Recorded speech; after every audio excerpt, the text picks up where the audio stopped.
अफ़सोसनाक ख़बर माकिरियूं त आदिपुर वेझो रोड हादसे सबब हिकु ॼणो फोत ऐं हिकु ज़ख़्मी थी पियो आहे। क़ौमी शाहराह ते ट्रालर ऐं ट्रैक्टर ट्राली में टक्कर थी पियो आहे, जंहिं सबब ट्रैक्टर ड्राइवर 30 वरियं जो शहज़ाद कलवड़ फोत थी वियो आहे। इतलाह ते पुलिस पहुची फोतीअ जो मढ़ अस्पताल मुंतक़िल करे छॾियो आहे। जॾहिं त वारसनि जो चवणु आहे त क़ौमी शाहराह ते ट्रालर ऐं ट्रैक्टर ट्राली में टक्कर थी पियो। वारसनि मूजिबि हादसे सबब ट्रैक्टर ड्राइवर शहज़ाद कलवड़ फोत थी वियो। अफ़सोसनाक ख़बर माकिरियूं पिया आदिलपुर वेझो रोड हादसे सबब हिकु ॼणो फोत ऐं हिकु ज़ख़्मी थी पियो आहे। क़ौमी शाहराह ते ट्रालर ऐं ट्रैक्टर ट्राली विच में टक्कर थी पियो आहे, जंहिं सबब ट्रैक्टर ड्राइवर 30 वरियं जो शहज़ाद कलवड़ फोत थी वियो आहे। इतलाह ते पुलिस पहुची फोतीअ जो मढ़ अस्पताल मुंतक़िल करे छॾियो आहे। वारसनि जो चवणु आहे त क़ौमी शाहराह ते ट्रालर ऐं ट्रैक्टर ट्राली में टक्कर थी पियो। वारसनि मूजिबि हादसे सबब ट्रैक्टर ड्राइवर शहज़ाद कलवड़ फोत थी वियो आहे।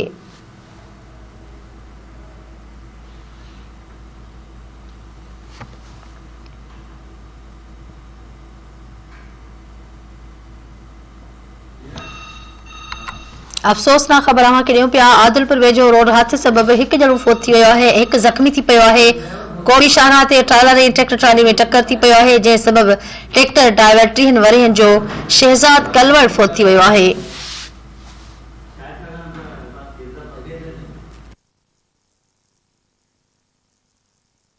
हवाले सां धरती टीवी न्यूज़ जो रिपोर्टर आदिलपुर खान नज़ीर लांघा लाइन ते मौजूद आहे। जी नज़ीर, आगाह कजो।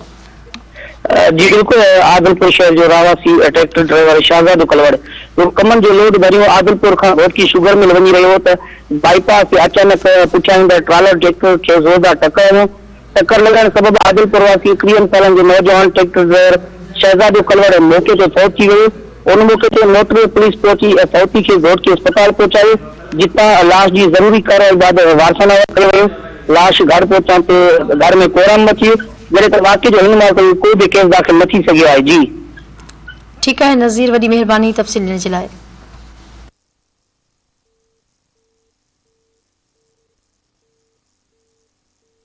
त हिकु ज़ख़्मी थी पियो आहे।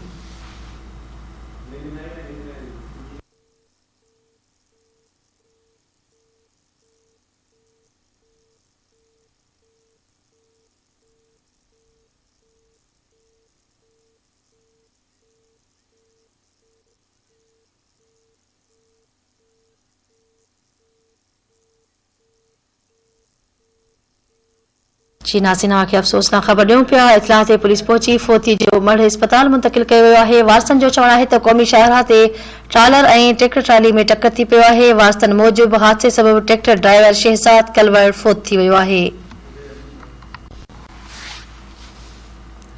खे अफ़सोसनाक ख़बर ॾियूं पिया आदिलपुर वेझो रोड हादसे सबब हिकु ॼणो फोत ऐं हिकु ॼणो ज़ख़्मी थी पियो आहे।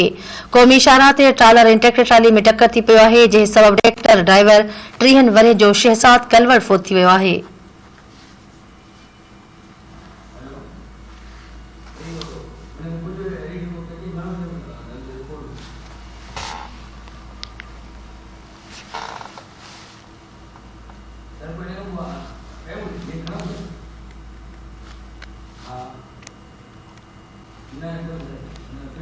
अफ़सोसनाक ख़बर माकिरियूं पिया। इतलाह ते पुलिस पहुची फोती जो मढ़ अस्पताल मुंतक़िल करे छॾियो आहे। वारसनि जो चवणु आहे त क़ौमी शाहराह ते ट्रालर ऐं ट्रैक्टर ट्राली में टक्कर थी पियो।